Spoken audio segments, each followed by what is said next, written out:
Vascaíno do Cerrado. Fala galera vascaína, eu sou o Thiago Fontes, falo direto de Brasília, Distrito Federal, trazendo mais um vídeo para o canal. Vamos trocar uma ideia sobre tudo que tá rolando no Vasco. Antes vou pedir aquela moral, deixa o joinha, deixa o like, se inscreve no canal, que é importante para ele ser indicado no YouTube. Segue também o @vascaíno do Cerrado no Instagram, onde você vai ver publicações atualizadas de tudo que está rolando no Vasco. Ontem, por exemplo, eu coloquei ali a manifestação que rolou em São Januário, onde a GDA, a torcida organizada do Vasco, colocou caixões com fotos de agentes do Vasco e velas. Tá? O fato curioso é que colocaram a foto do Jorge Salgado, colocaram a foto do Abel Braga, colocaram a foto do Paulo Brax e do senhor Luiz Melo, mas não colocaram as fotos do Carlos Osório e do Duque Estrada, né? O Carlos Osório, o encantador de Nutella. É impressionante, né? E olha, eu não vou generalizar, né, as organizadas, porque até as organizadas são rachadas, cada um tem uma maneira de pensar, mas é impressionante como eles defendem, como eles não expõem o Carlos Osório, não só setores das organizadas, jornalistas, influenciadores, não tocam no nome do Carlos Osório. O cara que mais enganou o torcedor Nutella, o cara que mais iludiu o torcedor nas eleições e na venda, ele sequer é lembrado nessas manifestações. É impressionante. Então tá aí uma manifestação que rolou em São Januário ontem e mais uma vez o Carlos Osório sendo poupado das críticas. Bom, ontem eu fiz 3 horas de live. Contei com a colaboração especial do meu amigo Sérgio Maca, chamei ele para me dar esse suporte porque eu tinha que ficar lendo mensagens, muita gente na live, tinha quase 3.000 pessoas simultaneamente, é muita mensagem. Então agradecer ao Maca, vai lá e se inscreve no canal Maca Vasco, que é um advogado que traz uma visão diferente sobre os acontecimentos no Vasco. E a gente conversou com o Dr. Gustavo Lopes, que é mestre em Direito Desportivo e especialista em Gestão Empresarial e Marketing Digital, né? E depois, quando o Dr. Gustavo Lopes foi embora, também entrou na live para falar sobre o momento do Vasco, o Levenciano, do advogado Luiz Roberto Levenciano, entrou na live para também falar sobre tudo que ele tem visto com relação à gestão da SAF, né, tudo que tem acontecido com o Vasco. Eu vou trazer no primeiro trecho, são 3 horas de live, eu tentei reduzir isso para dar menos de 30 minutos de vídeo, né? No primeiro trecho, o Dr. Gustavo Lopes, ele alerta o vascaíno sobre os riscos que o Vasco está correndo. Se as denúncias que foram publicadas ontem por um site norueguês e que o GE republicou, né, sobre a 777, as condenações do Josh Wander, eu achei que o cara tinha sido preso uma vez, mas lá fala que foi preso 3 vezes, né? Se essas denúncias elas forem reais, a 777 responde por várias coisas na justiça americana. Então ele fala dos riscos que o Vasco está correndo, que não tem como ser desfeita a SAF, né? E discutimos ali o que pode ser feito se realmente essa 777 for um estelionato ou for uma furada. Então é importante você observar esse trecho do debate de ontem com o doutor Gustavo Lopes. Gente, olha a gravidade. E vou mais longe, tá? Olha a gravidade da situação. Eu vi alguém comentar, até alguém tarimbado, um conselheiro de um grande clube, falando assim, não, se der errado, é só devolver o futebol para a associação. Faz sentido. Não era devolver o futebol, devolver a SAF para a associação. Uma vez virou SAF, não pode desvirar. Se você cria o CNPJ da SAF, ou ela dá certo, ou é falência. Para a associação não tocar a SAF, assumindo aquelas dívidas todas e tal, e começar de novo como time de futebol, vai ter que começar lá da última divisão do seu campeonato estadual, com um novo nome, com tudo. Esse é o grande risco. Esse é um receio que eu teria como torcedor do Vasco, não por uma questão desportiva, mas o grupo 777 é quem? Quem é o grupo 777? Qual a responsabilidade pessoal que esse grupo tem com o Vasco, com o Brasil, com o futebol? O Textor, tem o grupo Eagle, tem outros times de esportes. O Botafogo dando errado vai interferir nos investidores das outras modalidades. O Ronaldo, o Cruzeiro dando errado, ele vai pagar com a imagem dele. A 777 vai pagar com o quê? Qual que é o risco dela de dar errado? Nenhum. A empresa não existe no Brasil. A empresa, eu tenho 4, 5, 6 empresas numa salinha, no shopping. Para completar, ela é aberta em Delaware, que é um paraíso fiscal. Ela tem como sócio, que saiu hoje numa matéria, inclusive no site norueguês, um cara que já foi preso 3 vezes, 3 vezes, né? A grana que eles tacaram, ou que pegaram emprestado no Vasco da Gama, parece que foi emprestado para uma empresa da irmã dele. Fala-se muito em a compra alavancada, né? Que é eles ficam tirando o dinheiro de uma empresa. É o dinheiro barato. É o dinheiro barato.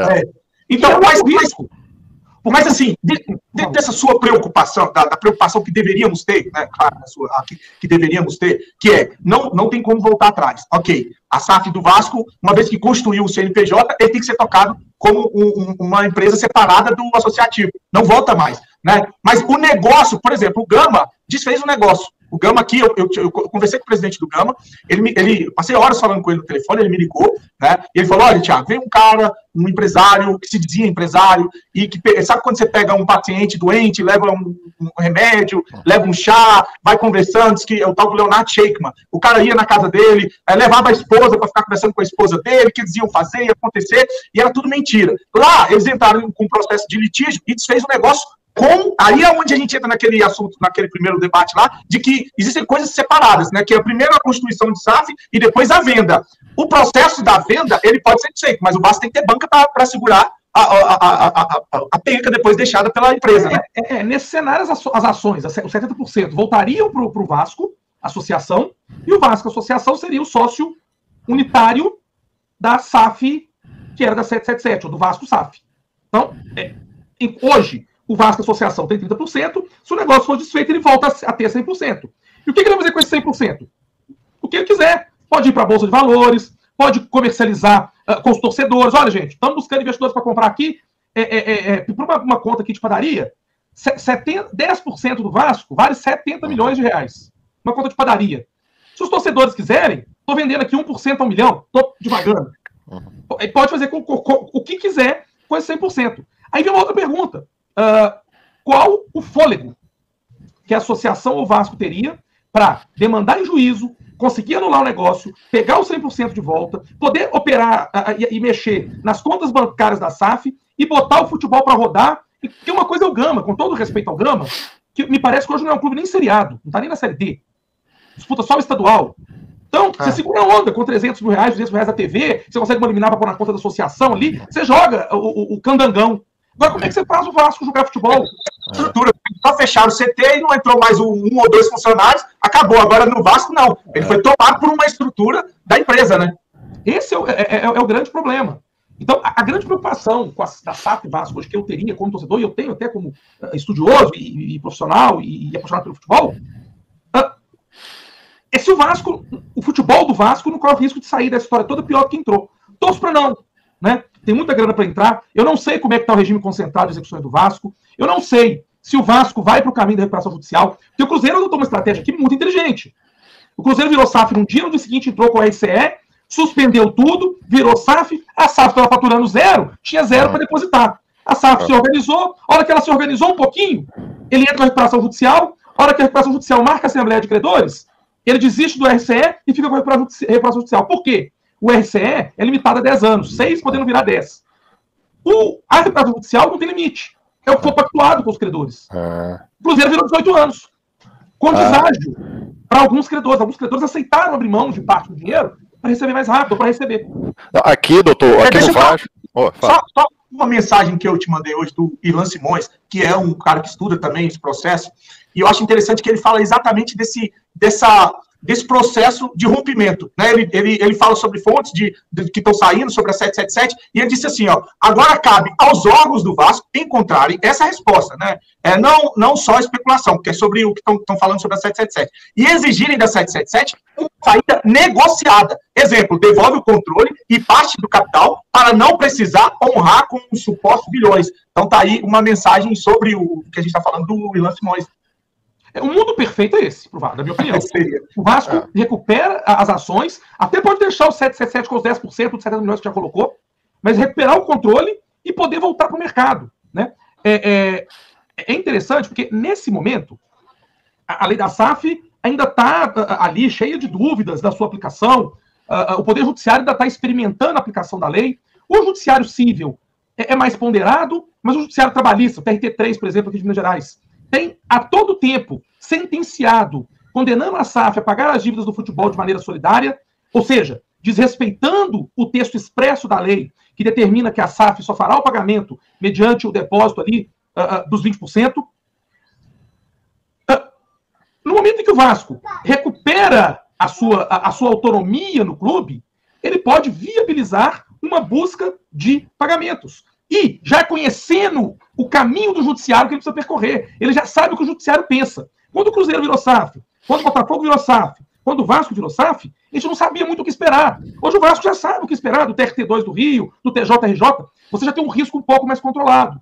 O Atlético, que também está virando SAF, também porque tem uma dívida onerosa que tira do clube aí cerca de 150 milhões de reais por ano, só de juros da dívida, o Atlético precisou desse dinheiro. O Atlético... Só um minutinho, gente. Pois é, então, para concluir, desculpa, gente. O Vasco, ele retomando o controle, pode ser que ele consiga ter uma negociação melhor agora. Vender mais caro, alguém para colocar mais dinheiro, alguém para assumir, alguém personificado, que você saiba quem é aquela pessoa. Tem uma situação muito diferente da atual. Doutor. Seguindo com o doutor Gustavo Lopes, né, agora ele vai falar do modelo de SAF que estão fazendo no Atlético Mineiro. Ele torce para o Galo, né, ele diz que no começo viu com desconfiança esse lance do Atlético se tornar uma SAF, mas depois ele viu que a SAF do Atlético seria ou vai ser puro sangue, que são investidores que torcem para o Atlético Mineiro. E isso deixou ele mais tranquilo, que ele falou que os caras têm a paixão, os caras vão investir, né, e sabem da situação do Atlético Mineiro, conhecem o clube, sabem os objetivos, o que querem, e o mais importante, são investidores que têm negócio em Belo Horizonte, que moram em Belo Horizonte. Então, se não der certo, eles vão ser cobrados, suas empresas serão cobradas, e aí ele acha que essa SAF puro sangue é uma boa para o Atlético Mineiro, diferente do que fizeram no Vasco. A gente até questiona o fato do Vasco ter um presidente, um CEO, que torce para o Flamengo. Ele falou que de jeito nenhum ele aceitaria um torcedor do Cruzeiro como presidente, CEO do Atlético Mineiro. Abre aspas aí que ele fala que é falta de respeito com a história do clube. Ou de uma empresa, de um clube empresa, qualquer tipo de clube empresa, você tem um dono. E ele sabe que se der errado vai arder para quem? No dele. É o dinheiro dele que está ali. Talvez essa seja a diferença. E é por isso que o Atlético me anima. Porque quem vai fazer o controle da SAF, caso a SAF vingue da maneira organizada, é uma pessoa de uma linha política que já esteve na direção do Atlético, que hoje está na direção do Atlético, e que poderia até vir a ser o presidente eleito. Com a diferença que, em vez de ser presidente de uma associação que vai perder o cargo daqui a um tempo, ele vai ser o dono. E como torcedor, ele vai estar ali no estádio torcendo, ele vai sofrer a pressão da torcida, ele tem os negócios dele aqui em Belo Horizonte, que não tem dúvida, se der zebra no futebol, os negócios dele vão sofrer. Agora, alguém da 777 já foi em jogo do Vasco? Já participou de uma coletiva depois do jogo de futebol? O próprio Ronaldo, que tem uma baita identidade com o Cruzeiro, vem de maneira protocolar. Ele não mora em Belo Horizonte. Ele não vai se apresentar em Belo Horizonte. O Rubens Menin vai sair para jantar em Belo Horizonte, ele vai no shopping em Belo Horizonte, ele vai no cinema em Belo Horizonte. Os netos dele estudam escola em Belo Horizonte. Olha a diferença. A diferença, eu acho que aí cabe aquela pergunta que o Thiago Fontes ia te fazer no começo. Você, como atleticano, aceitaria um cruzeirense presidente do Atlético SAF? Absolutamente. Eu tenho uma birra com o Reinaldo, dele ter encerrado a carreira no Cruzeiro, sem tamanho. Para mim, um cara que veste a camisa do rival não pode sair do histórico do clube. Gente, imagina se o Roberto Dinamite vai jogar pro Flamengo. Você imagina o Roberto Dinamite com a camisa do Flamengo, gente? É inconcebível. E quando a gente aqui discute um pouco que o nosso presidente, ele sempre foi torcedor do rival, é o que acho que talvez a SAF esteja faltando um pouco, o Vasco SAF, é um pouco de Vasco. É um pouco de história. A história e o pavilhão do clube.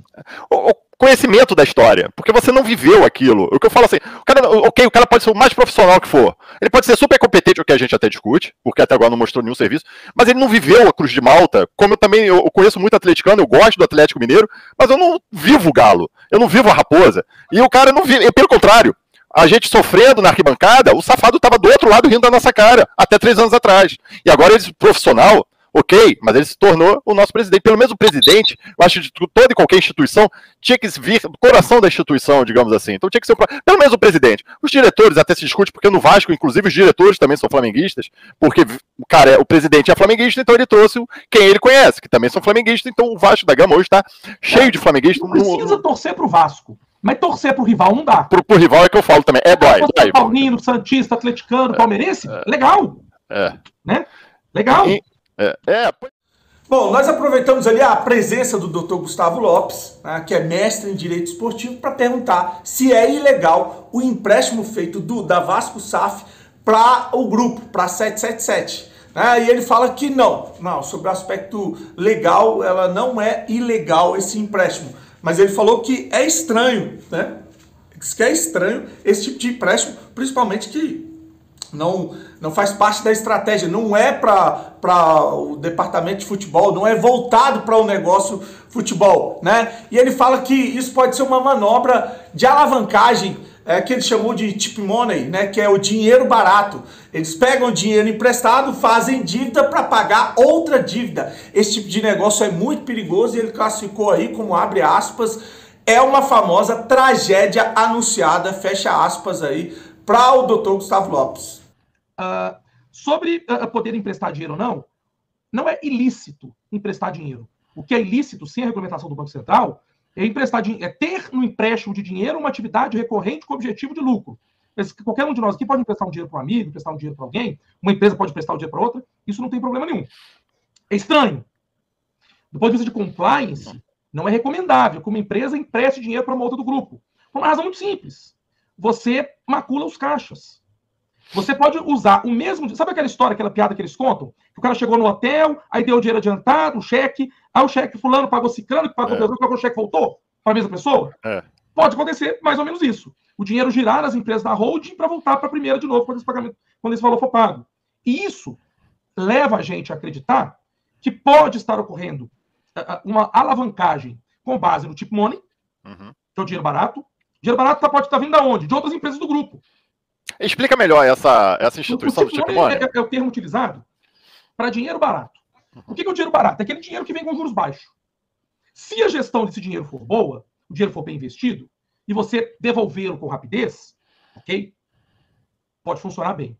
Agora, se esse dinheiro for utilizado para alavancagem de um negócio que não é seguro, se esse dinheiro for recebido em moeda estrangeira, que pode se valorizar, ainda que os juros sejam baixos, e se esse negócio, que é um negócio de risco, não der certo, o dinheiro que você pegou muito fácil para alavancar o negócio, ele vai sair muito caro. Vamos pensar a seguinte situação. A 777 botou 70 milhões no Vasco. Esses 70 milhões pode ter vindo de uma outra empresa do grupo. Com juros baixos ou sem juros. Entrou 70 milhões. Esses 70 milhões, não saiu de lá 70 milhões de reais. Saiu de lá em dólares. Vamos por lá, 20 milhões de dólares. Quando o Vasco for devolver, ele vai ter que devolver em dólares. A gente tem segurança da cotação do dólar? Não tem. Segundo ponto, esses 70 milhões entrou no Vasco. É certeza que o Vasco vai conseguir, num curto, médio prazo, gerar o dinheiro para devolver, a SAF, né? Para devolver? Não é. O tip money, ele é típico para as pessoas que alavancam, investem, empreendem com o dinheiro dos outros. E que uma hora você vai ter que devolver. Você paga uma dívida com uma outra dívida. Isso é a famosa tragédia anunciada. O maior sócio do Vasco pode virar, se for realmente isso, né? Isso não é oficial, é o site finlandês lá que tá falando e tal. Mas, no final das contas, o principal sócio do Vasco pode ser esse cara que emprestou dinheiro para 777. Ou essa empresa, ou esse fundo. Que ela não é investidora, ela não participa do risco. Ela está participando, ela está emprestando dinheiro. E esse dinheiro vai ter que voltar. Esse é um grande risco que o Vasco corre, se isso for verdade. Se não for dinheiro próprio da 777. Depois da participação do Dr. Gustavo Lopes, entrou um outro doutor na live, e a gente bateu um papo ali, até mais tarde também, que é o Dr. Luiz Roberto Levenciano. O Leven falou do momento do Vasco, o que está acontecendo com essa SAF, né, as coisas que não mudaram com relação à gestão, e diz que ao Vasco falta tudo. Porque nós não temos uma visão estratégica, nós não temos uma identidade organizacional, nós não temos um planejamento estratégico, nós não temos um plano de negócios, nós não temos visão, missão, valores, propósito, direção. Infelizmente, se vê o marketing do clube caminhar como se absolutamente nada tivesse acontecendo. Isso é um tapa na cara de quem está sofrendo. Até porque quem está tomando a liderança dessas ações não está sofrendo. As pessoas não estão defendendo o Vasco, estão defendendo seus cargos. E o que de diferente tem neste modelo organizacional do que tinha quando o Vasco era meramente uma associação civil? Absolutamente nada mudou. Então não é ser ou não ser SAF, é ter ou não ter culhão, networking, conhecimento, planejamento, gestão. É assim que se transforma a vida de qualquer organização. Porém, está faltando tudo isso. Se você olhar para o futebol não é só técnica. E aonde falta técnica, você deve complementar com o psicológico, com o tático e com o físico. O Vasco hoje não tem o técnico, mas também não tem o tático, não tem o psicológico, que foi destruído, e não tem o físico. Joga com adversários que jogaram 3 dias antes, descansada 1 semana, e o adversário, além de ter mais técnica, tem mais capacidade física, o que é inadmissível, do ponto de vista da competitividade. Se você tem mais tempo de descanso, você tem que estar, no mínimo, igual ou melhor fisicamente. Você não pode estar pior fisicamente. Então, ao Vasco hoje, Thiago, vou te falar de coração, falta tudo. Não falta pouco, não. Falta tudo. A única coisa que não falta ao Vasco, e nunca pode faltar, é o amor do seu torcedor. E é só através deste amor que o Vasco pode virar a chave da sua história. E precisa virar. Porque, a continuar desta forma, a coisa está ficando muito, muito feia. Perguntamos, assim como fizemos a pergunta lá para o Dr. Gustavo Lopes, perguntamos ao Dr. Luiz Roberto Leviciano o que ele achou desse empréstimo feito da Vasco SAF ao grupo norte-americano, a 777 Partners, né? Sem que o conselho ou os representantes do clube, do associativo, no conselho soubesse. Então, você vai ver a opinião aí do Leviciano. Eu acredito no seguinte, você tem já bastante desenvolvido as teses sobre direito dos minoritários em sociedades, né, de ações ou qualquer natureza de corporação. Né? Você não pode, sinceramente, não pode fazer um empréstimo, quanto mais nas condições que foram feitas, sem levar em conta que os acionistas precisam ser informados sobre o que você está fazendo. Senão não é um conselho. Para que serve um conselho de administração se esse conselho de administração não toma decisões, ou pelo menos não é informado das decisões da maioria? Você está lesando o direito dos minoritários de administrarem conjuntamente o clube, ou pelo menos de terem a oportunidade de opinar sobre as tomadas de decisões que estão sendo feitas no clube. Uhum. Além do que, um empréstimo feito a $1 mais alto, no qual foi devolvido a $1 mais baixo, para uma atividade que não tem nenhuma relação com o desenvolvimento de qualquer estratégia para o clube. Ainda por cima, com uma visão completamente distorcida do que é o mínimo de integridade, posto que para uma empresa controlada pela irmã de um controlador, investidor daquela outra organização. Então, para onde você olha, em qualquer direção que você olha, isso é digno de uma exigência de prestação de contas. Isso é digno de uma exigência dos acionistas minoritários no sentido de esclarecimentos, no mínimo, do porquê disso, para quê e que desvantagem foi causada à instituição, tanto do ponto de vista financeiro, como do ponto de vista, principalmente, de imagem. Porque tudo isso repercute negativamente na imagem da instituição. Ou a instituição agora se presta, em vez de formar times competitivos como prometido, a emprestar dinheiro para parentes de investidores. Isso remete, Maca, às mesmas preocupações que o torcedor tinha de um clube associativo. Né? Que muita gente criticava que o clube associativo é um cabide de emprego, que o clube associativo acaba sendo uma troca de favores, acaba sendo administrado como uma grande estatal, muito embora 4 das maiores 10 empresas do mundo sejam estatais, 3 chinesas e 1 japonesa.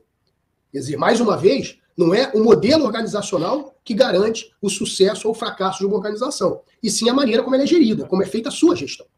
Né? Essa tua fala, para mim, é a fala mais importante do programa. E, repito, ela é simples, porém ela é extremamente verdadeira. Porque o que importa, gente, Não é se é ou se não é limitada, sociedade anônima, privada, estatal, no futebol SAF ou associação civil. Importa se você tem uma gestão boa. Se você tem uma gestão preocupada com o grande ativo de qualquer clube, que é o torcedor, a paixão do torcedor. Se você tem uma instituição que transpira integridade, transparência, que ela é aberta e não fechada. Se você tem uma instituição que é conectada com os principais valores, que são as tendências contemporâneas do mundo corporativo, né, que é a chamada responsabilidade social no futebol, né, herdando lá da responsabilidade social corporativa, CSA, né?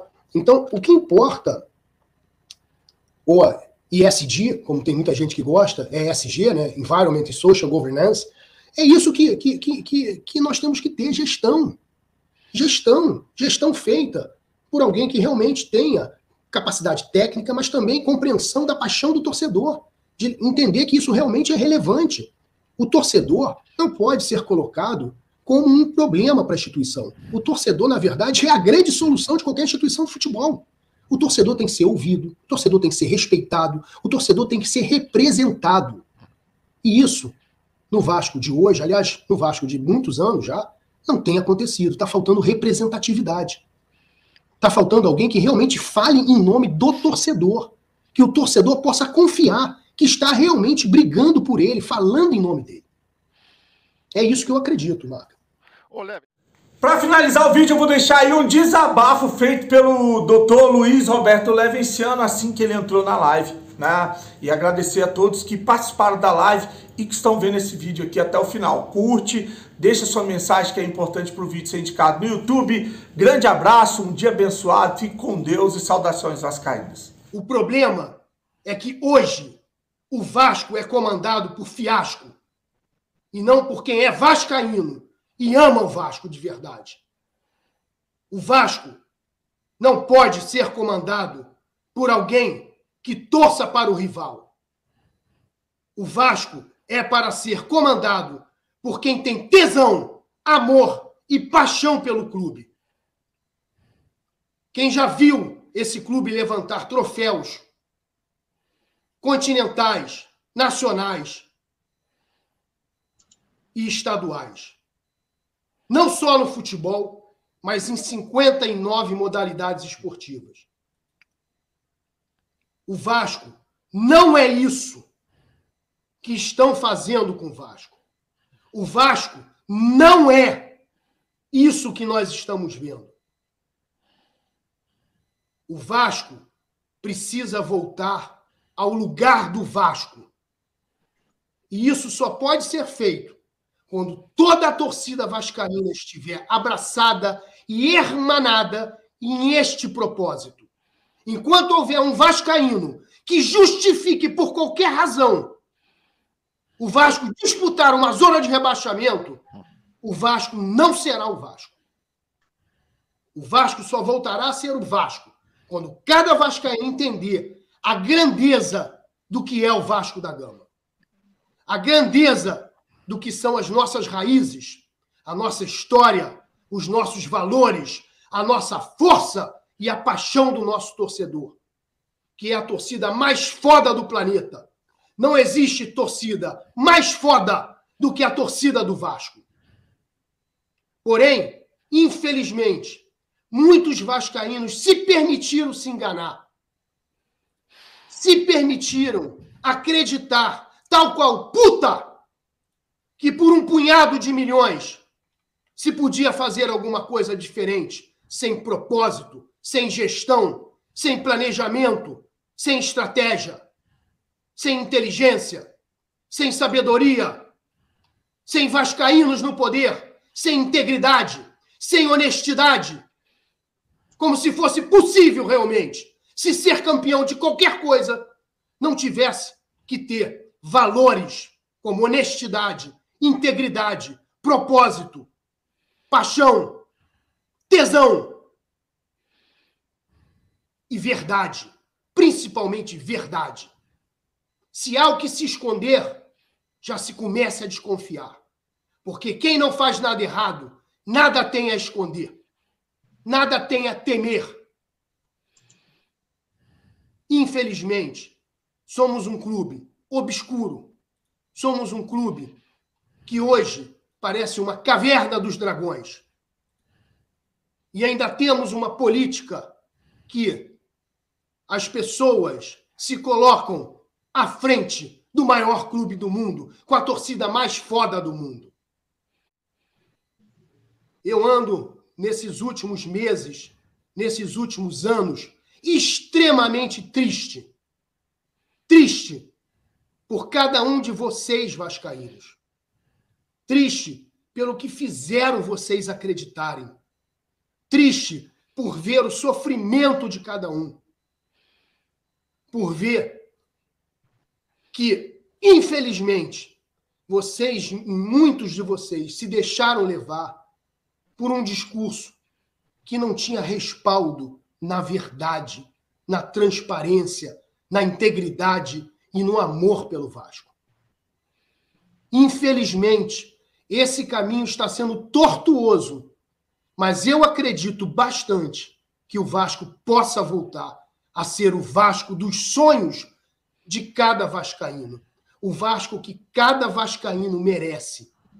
O vascaíno não merece o que está sendo feito com ele. Não merece.